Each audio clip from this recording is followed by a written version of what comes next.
Silent mo yung cellphone. Totoo po ang existence ng Davao Death Squad or DDS. Si Edgar po ay isa sa membro namin at isa po ako sa pasimuno nito. Ang pag-umpisa po ng Davao Death Squad, before po ito nag-umpisa, sa una pong pag-upo ni Mayor Duterte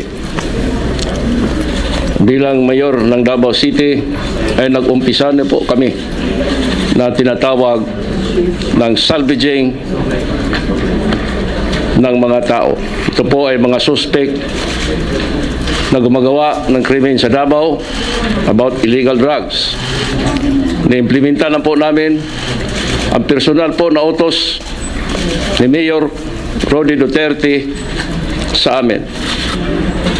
Sa lahat po mga ginagawa naming pagpatay sa Davao City, libing man o itapon namin sa laot, ito po ay binabayaran kami ni Mayor Rody Duterte. Kadalasan 20,000, minsan 50,000, at depende po sa status ng target, minsan 100,000. Ako po ay tumanggap ng allowance galing sa Office of the Mayor ng matagal ng panahon. Tumanggap ako ng 100,000 pesos.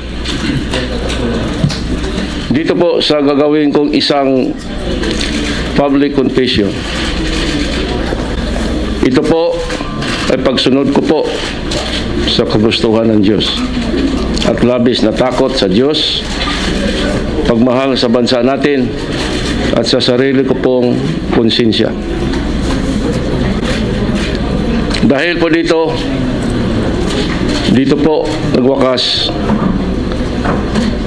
ang blind obedience and loyalty ko sa isang tao, kay Mayor Rodrigo Roa Duterte, na ngayon po ay presidente ng bansa natin.